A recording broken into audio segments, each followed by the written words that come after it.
अनुपम जैन ने लिखा है, how do we remove this clinging to life?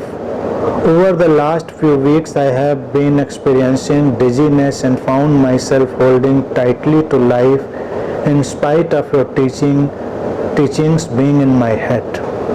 लिखते हैं कि ये जो जीवन के प्रति पकड़ है, इसको कैसे दूर करें, और कुछ सप्ताह से डिजीनेस, सिर घूमने की जो स्थिति थी वो रही है, और अपने को मैंने बहुत कस के पकड़ा, हालांकि आपकी जो देशनाएं थी वो मेरे भीतर थी।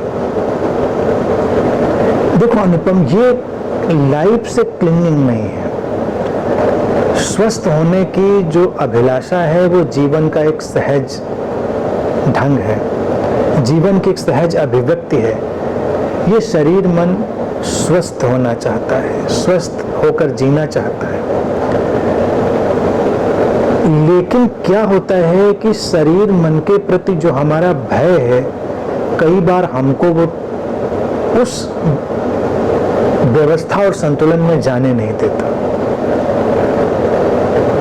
तुमने लिखा कि देशनाएं भीतर हैं, फिर भी वो चीज आई, कोई बात नहीं, इन सबको ऐसे मत देखो।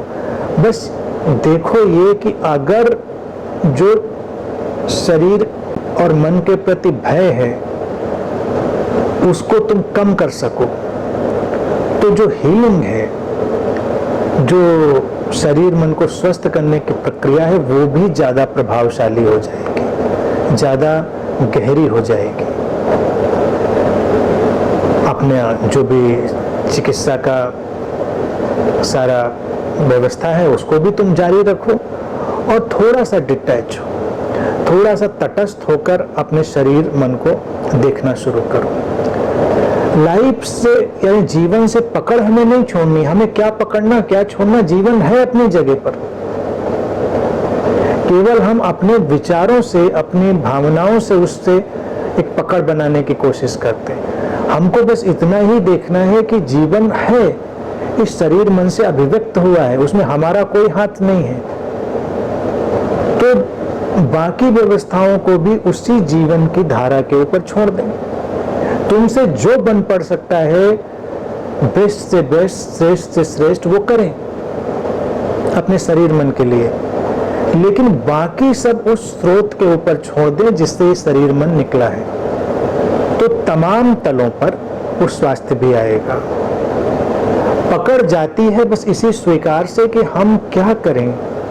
हमने थोड़े मैन्युफैक्चर किया था किसी फैक्ट्री में इस जीवन को, तो जहां से ये जीवन आया है, जिस सोर्स से, उसी सोर्स से उसकी व्यवस्था भी आएगी, उसी सोर्स से उसका निदान समाधान भी आएगा। तो साधारण सी बात है, यही आस्था है और यही प्रार्थना है। एक बार अपने अंदर ये बात बिठा ली शांत होकर कि जिस स्रोत से ये शरीर मन आया है वो स्रोत ही इसका ध्यान रखेगा, वहीं से सब व्यवस्था बनेगी, निकलेगी। मैं क्या इसके साथ उलझूं? मैंने कौन सा बनाया है कि मैं उलझूं? मेरा सिर घूम रहा है तो सिर को मैंने कौन सा प्रोड्यूस किया है? हमें क्या पता उसके अंदर कौन सा फ्लूइड और कौन सा क्या घूम रहा है? हमने तो नहीं बनाया, हमने तो उस फैक्ट्री में काम नहीं किया। हमने स्वीकार कर लिया। वो स्वीकार हमको उस पकड़ से मुक्त कर देता है, जीवन के प्रति सहज बना देता है, ज्यादा गरिमापूर्ण बना देता है।